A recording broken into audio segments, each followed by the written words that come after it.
Assalamualaikum warahmatullahi wabarakatuh. Innal hamdalillah nashkurullah wa ni'matillah wa la haula wa la quwwata illa billahil aliyyil azim. Amma ba'du.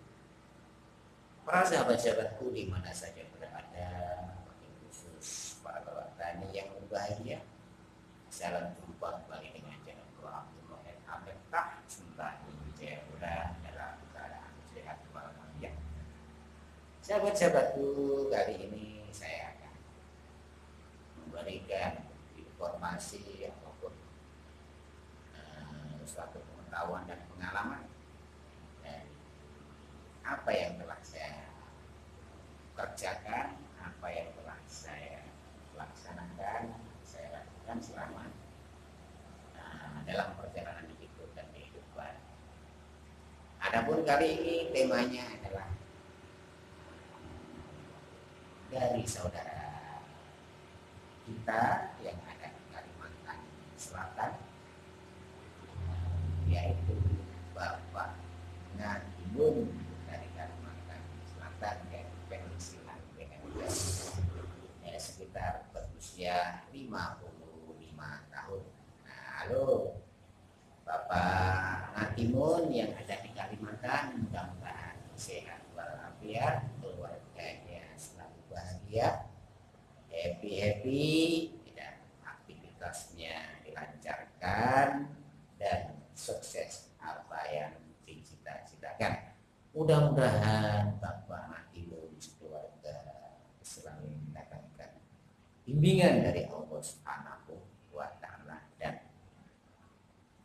mengarungi sisa-sisa hidup ini dengan penuh keberkahan. Allahumma amin. Dan salam kepada sahabat-sahabatku semuanya yang sudah komen, yang sudah komentar di channel Bapak Abdul Wahid Ameftah, semuanya ya, telah menonton video Bapak Abdul Wahid Ameftah. Saya doakan mudah-mudahan apa yang telah menjadi cita-cita sahabat-sahabatku semuanya yang setelah diprogramkan, mudah-mudahan bisa sukses, bisa berhasil dengan gemilang sesuai harapan,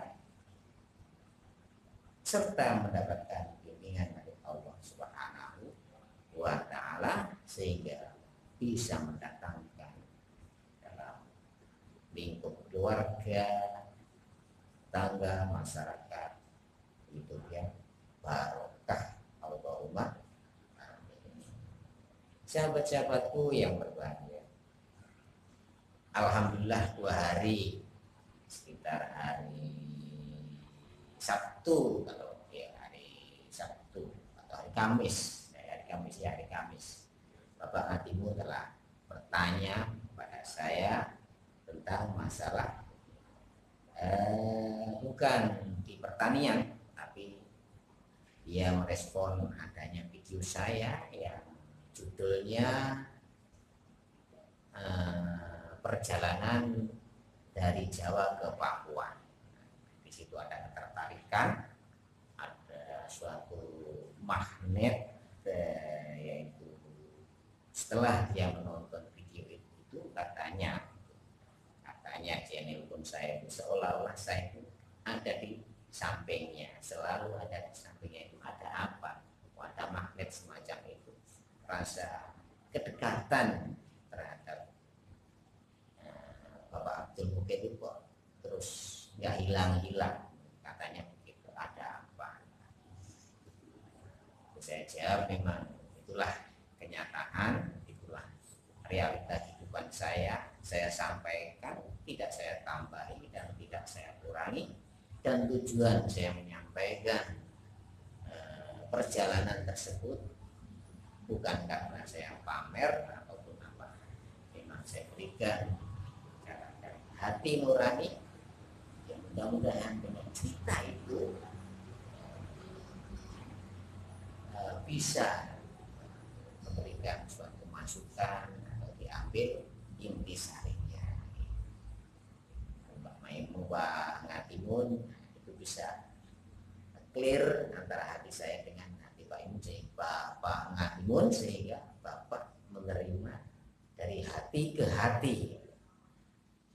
Alhamdulillah, tadi adalah hidayah atau kemurahan dari Allah Subhanahu wa Ta'ala. Ya, mudah-mudahan dilanjut dengan persaudaraan kita semakin erat dan erat, kita saling berbagi, saling bantu membantu, bahu membahu, dan saling ingat mengingatkan antara saudara-saudara kita yang lain. Allahumma. Sahabat-sahabatku yang berbahagia, Bapak Ngatimun telah bertanya kepada saya setelah meneliti, mentelaah adanya video perjalanan saya dari Jawa ke Papua. Yang ditanyakan juga sebenarnya nggak ada kaitannya dengan adanya perjalanan itu tadi.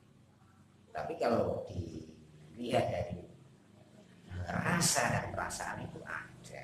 Kalau dalam tayangan itu pertanyaan itu tidak ada. Pertanyaannya yang satu, Pak Abdul Muhid, saya ingin bertanya kepada Bapak, apakah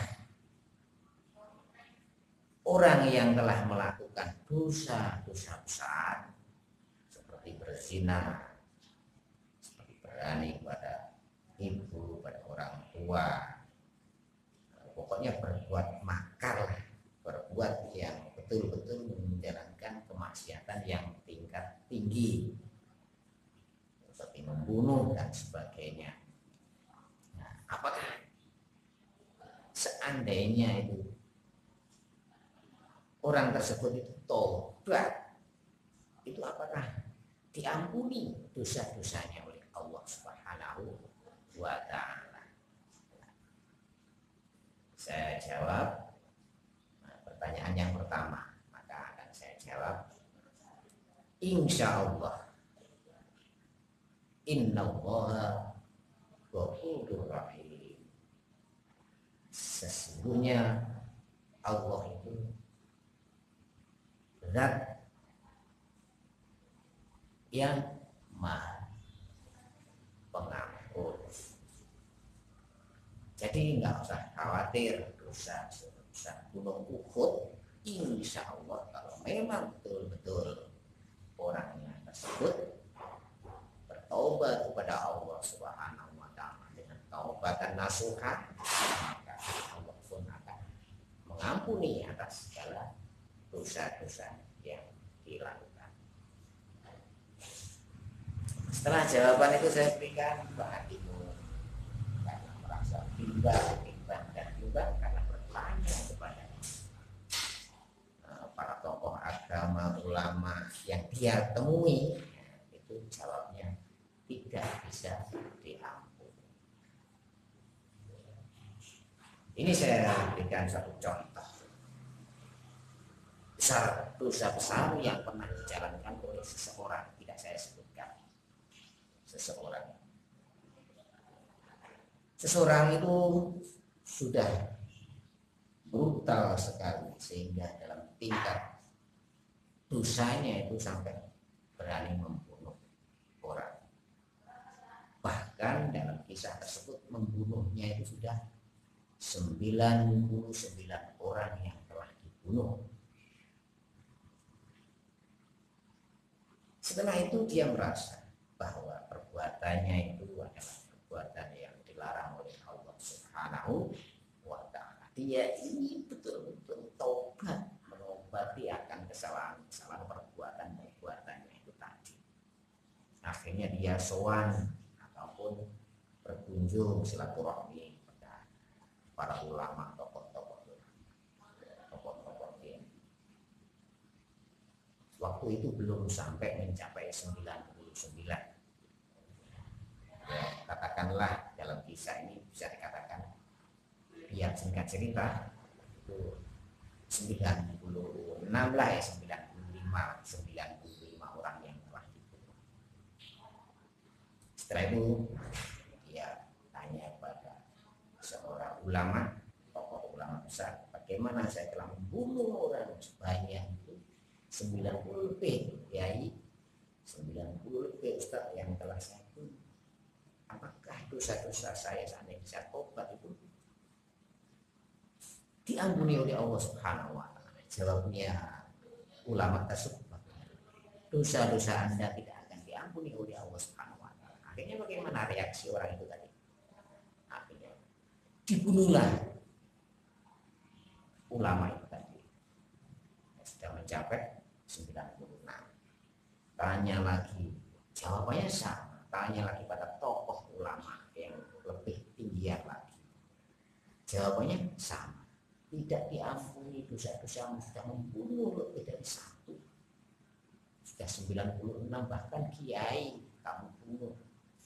Karena jawaban tidak sesuai dengan keinginanmu. Berarti dosa saya tidak diampuni ya? Tidak diampuni, bunuh lagi kiainya sudah menjaga 90. Sampai tanya kepada tokoh ulama, tokoh kiai senior, bahkan sangat dikenal pun kiai itu tadi ditanya. Jawabannya sama, sampai pembunuhan itu tadi 99 orang, termasuk para tokoh agama itu. Akhirnya dia tanya kepada seorang tokoh ulama. Tokoh ulama tersebut ya secara dilihat kasat mata, secara dilihat pamor itu tidak punya, karena dia tidak mungkin hal yang semacam itu. Dia tanya, Assalamualaikum. Waalaikumsalam. Pak Kiai, Pak Ustadz, atau bagaimana? Saya mau bertanya, saya sudah membunuh orang 99, termasuk para ustadz yang tidak sesuai dengan jawaban saya. Saya bertanya kepada Bapak Kiai dan Pak Ustadz, bagaimana perbuatan saya yang telah membunuh 99 orang tersebut padahal dosa-dosa. Nah, dosa-dosa itu sudah banyak sekali, dosa-dosa pun sudah saya jalankan semua, bahkan pembunuhan pun sudah saya jalankan.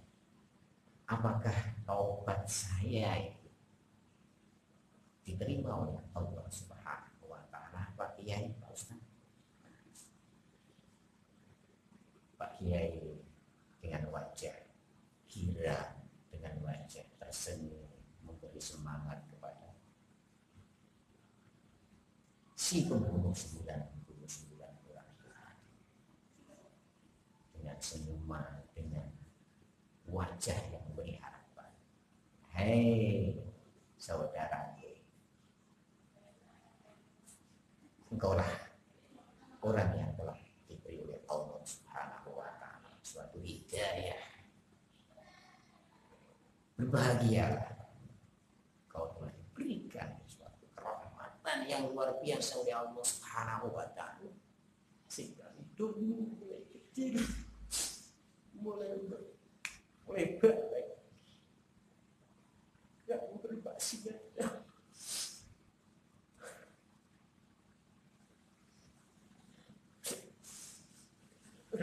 Allah Subhanahu wa taala,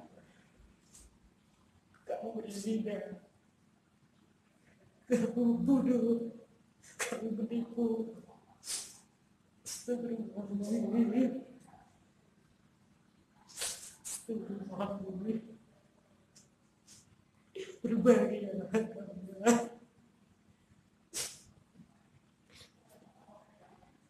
Maaf. Cantikan sejarah. Astagfirullahaladzim. Astagfirullahaladzim. Sehingga Allah berilah kekuatan untuk bercerita, ya Allah. Ya Allah, berilah hamba bisa.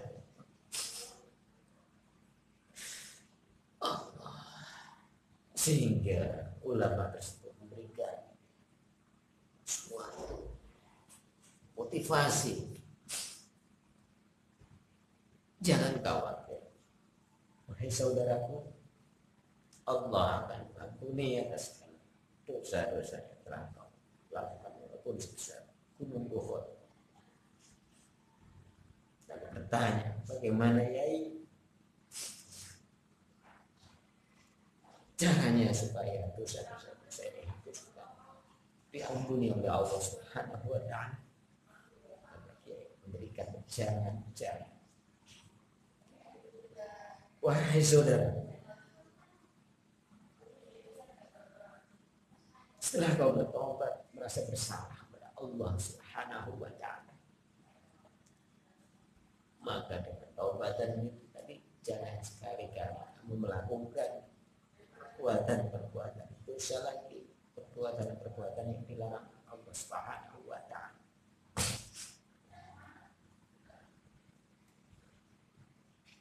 Maka berbahagialah kamu termasuk salah satu orang yang telah diberikan hidayah oleh Allah Subhanahu wa Ta'ala, dicintai, dikasihi oleh Allah Subhanahu wa Ta'ala. Walaupun dosa-dosa sudah tidak terampuni lagi menurut manusia, menurut hukum syar'i, tapi Allah, Innallaha ghafurur rahim, Allah itu adalah Maha Pemaaf. Akhirnya berikan semangat, berangkatlah kamu untuk bertobat, mengakui atas segala dosa-dosa yang telah pernah kamu lakukan. Dan akhirnya dia mohon pamit kepada Pak Kiai dan berangkatlah ya ke suatu tempat. Ini bisa cerita saja. Suatu tempat berjalan menuju suatu tempat, perjalanan itu tadi suatu tempat yang ditunjukkan pada sang kiai. Jika kamu ingin tobatnya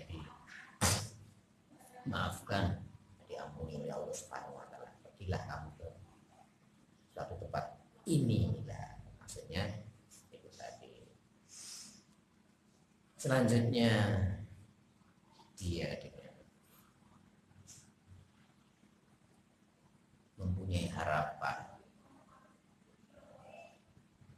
dia merasa hatinya belum terang karena ada jalan untuk kembali lagi kepada Allah Subhanahu wa Ta'ala, bisa membersihkan diri lagi, bisa menghadap lagi, bisa menghadap kepada Sang Pencipta dalam keadaan husnul khotimah.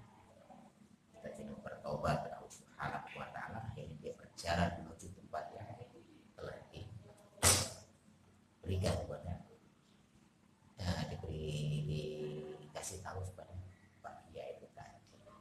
Jadi berjalan sehingga dalam perjalanannya dia belum sampai ke tempat itu tadi sudah meninggal dunia.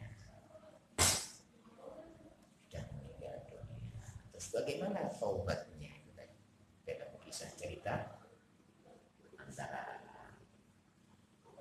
malaikat penghuni surga dengan malaikat penghuni neraka itu saling berebut.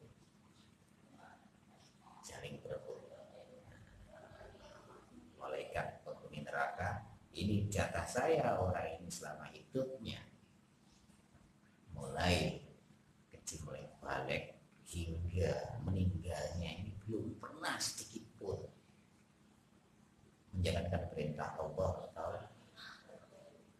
berbuat baik kepada sesama. Hanya yang ada hanyalah kemungkaran, maksiatan, membunuh, berzina dan sebagainya.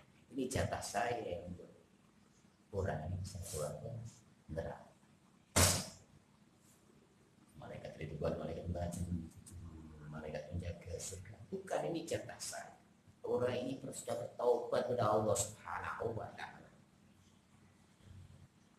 dengan bukti dan saksi Pak Yai itu tadi yang sudah dimintai petunjuk untuk menunjukkan jalan tobat, sehingga dia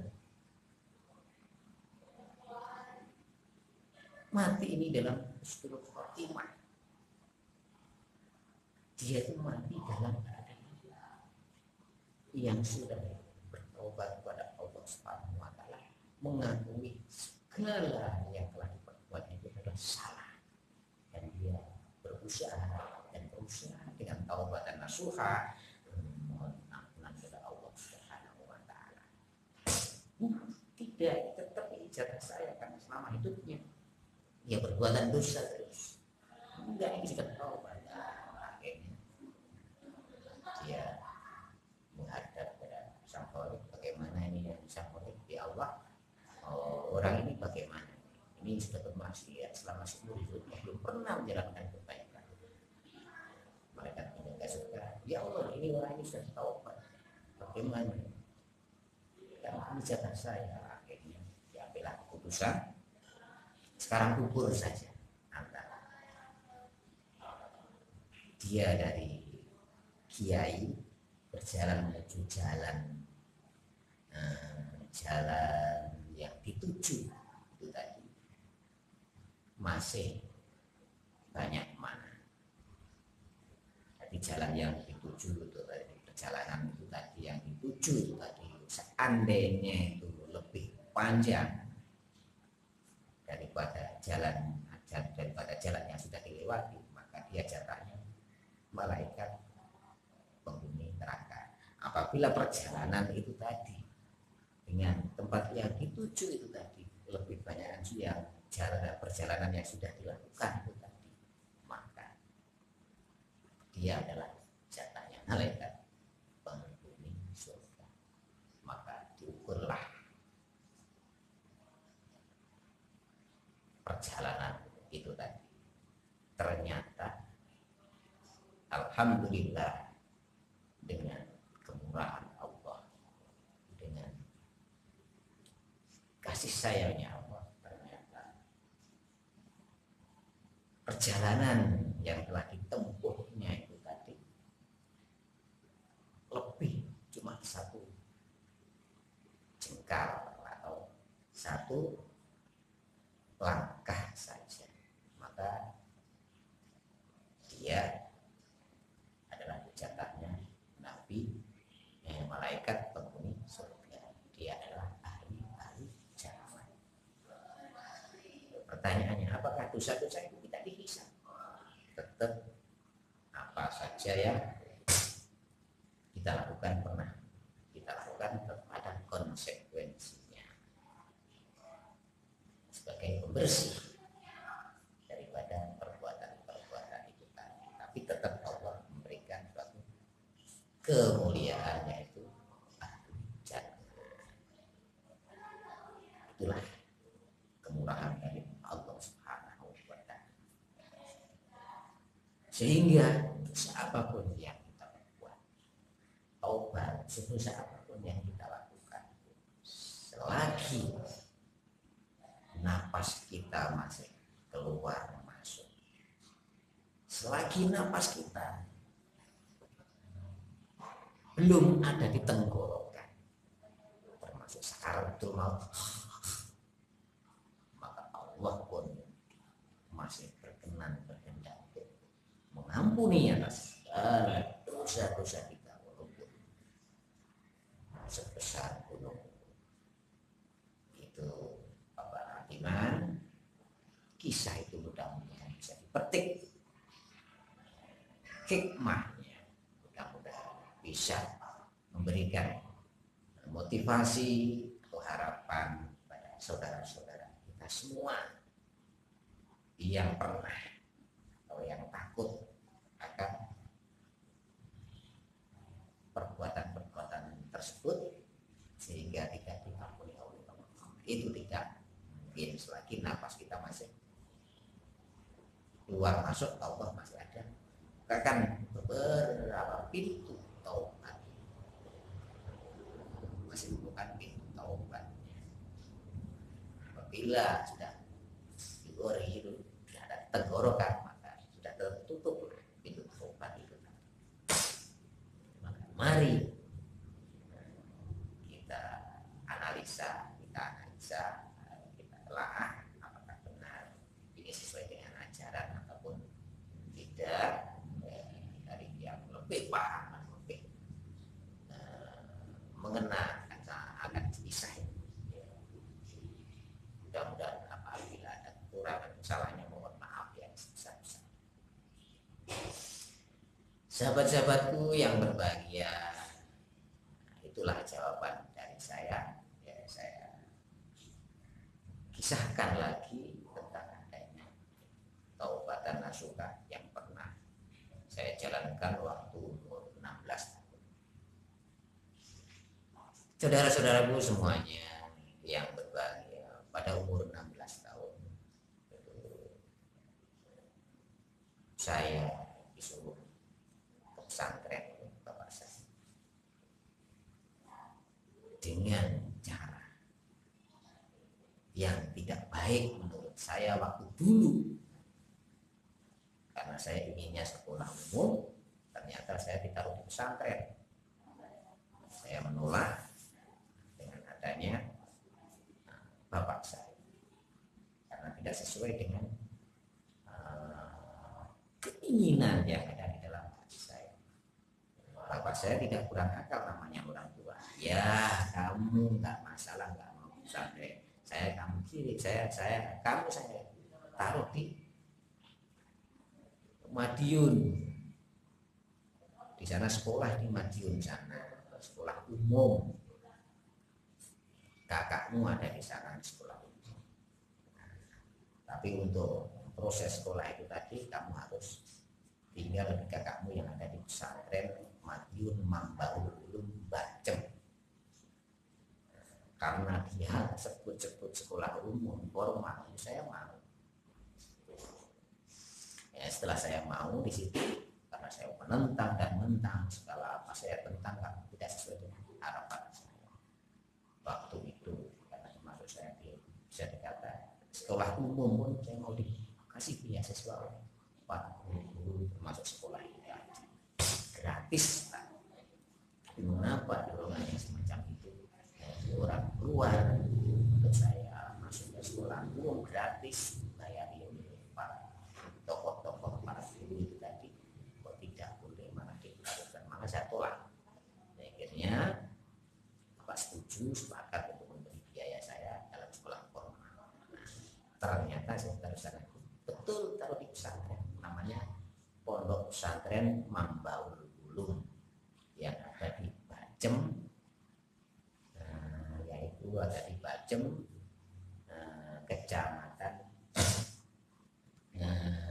kecamatannya apa itu lupa saya tadi, desanya desa Bacem, Pakotan, di kecamatan Pakotan.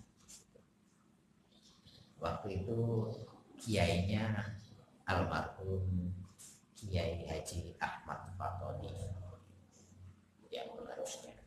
Nah, setelah itu sana pulang, saya tunggu sampai lah soal kiai sama kiai disuruh puasa 21 hari, tidak boleh makan sesuatu hal yang bernyawa, cuma itu saja.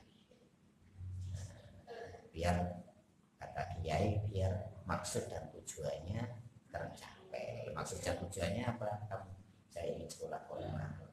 Ya sudah dilakukan puasa itu tadi 21 hari, nanti kamu akan cita-citamu akan terkabulkan. Nah, setelah itu saya lakukan. Setelah 21 hari ternyata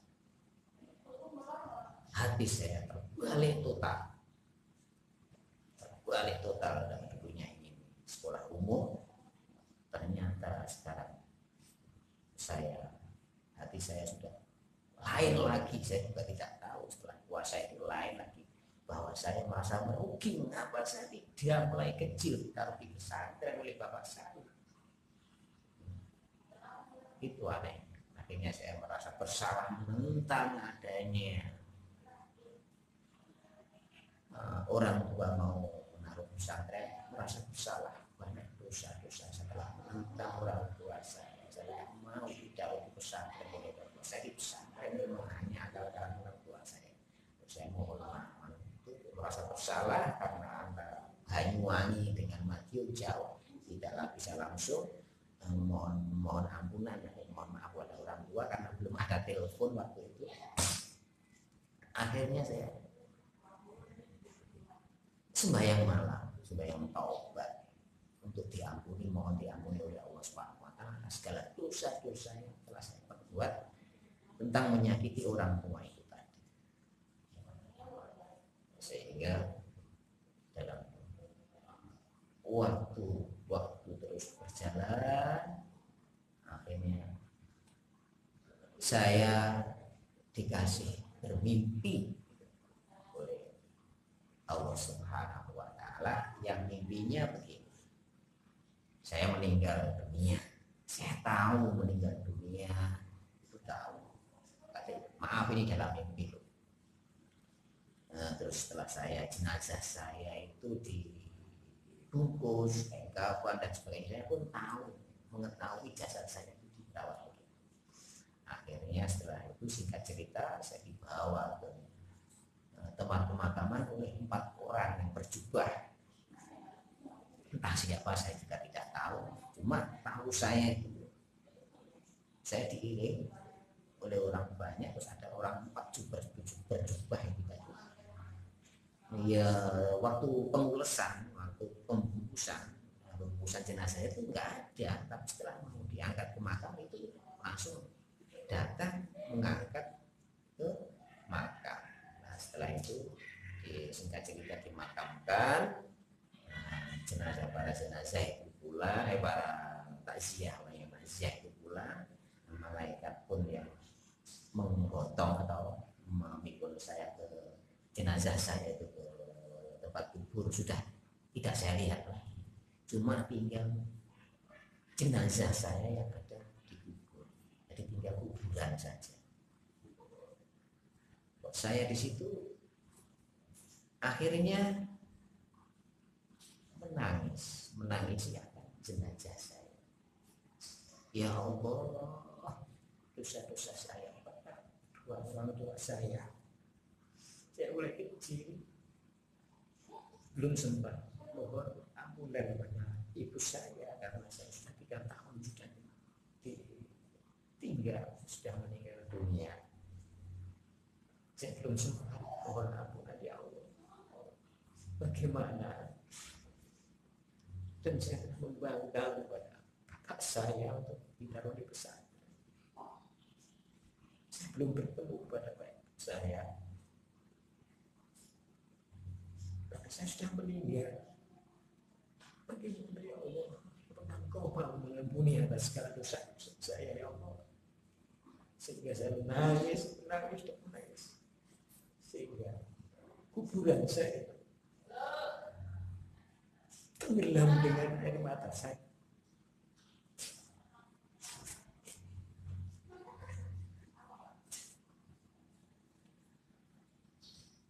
Hari-hari saya nggak pulang dari tempat pemakaman saya bukan, sehingga air mata tergenang di dalam kuburan saya bukan. Setelah itu suatu saat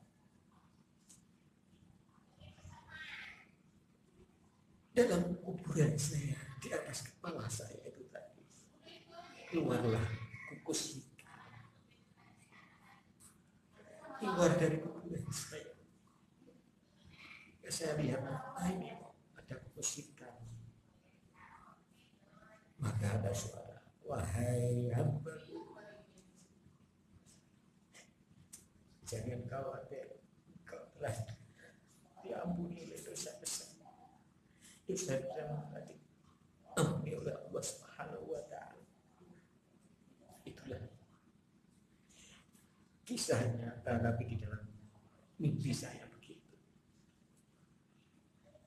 Sehingga dengan hal yang semacam itu hati saya tenang, terang, dan terang. Disitulah saya menemukan suatu kedamaian, ketentraman, dan kebahagiaan yang luar biasa yang belum pernah saya alami dan rasakan.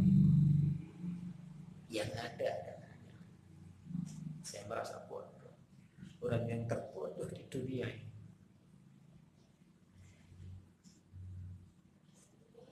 Dan saya merasa orang yang paling fakir, orang yang paling butuh.